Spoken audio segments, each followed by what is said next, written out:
बिस्मिल्लाहिर्रहमानिर्रहीम। सही मुस्लिम किताब ज़िक्र दुआ व इस्तग़फ़ार का बयान। बाब अल्लाह के ज़िक्र की तरग़ीब के बयान में हदीस नंबर 6807। तर्जुमा। हज़रत अबू हुरैरा रज़ी अल्लाह तआला अन्हु से रवायत है कि रसूलुल्लाह सल्लल्लाहु अलैहि वसल्लम ने फ़रमाया कि अल्लाह ताला ने फ़रमाया, जब मेरा बंदा एक बात मेरे तरफ़ बढ़ता है मैं एक हाथ उसकी तरफ़ बढ़ता हूँ, और अगर वो एक हाथ मेरी तरफ़ बढ़ता है तो मैं मेरी रहमत 4 हाथ उसकी तरफ़ बढ़ते हैं, और जब वो मेरी तरफ़ 4 हाथ बढ़ता है तो मैं मेरी रहमत तेज़ी से बढ़ती है।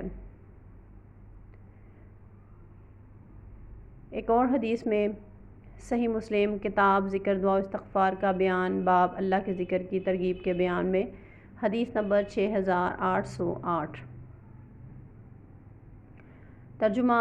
हज़रत अबू हुरैरा रज़ी अल्लाह तआला अन्हु से रवायत है कि रसूलुल्लाह सल्लल्लाहु अलैहि वसल्लम मक्का के रास्ते में चल रहे थे। अब एक पहाड़ पर से गुज़रे जिसे जमदान कहा जाता था।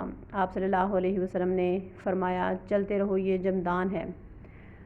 मुफ़रदून आगे बढ़ गए। सहाबा ने अर्ज़ किया, अल्लाह के रसूल, मुफ़रदून कौन हैं? आप सल्लल्लाहु अलैहि वसल्लम ने फ़रमाया, अल्लाह का ज़िक्र कसरत से करने वाले मर्द व औरतें।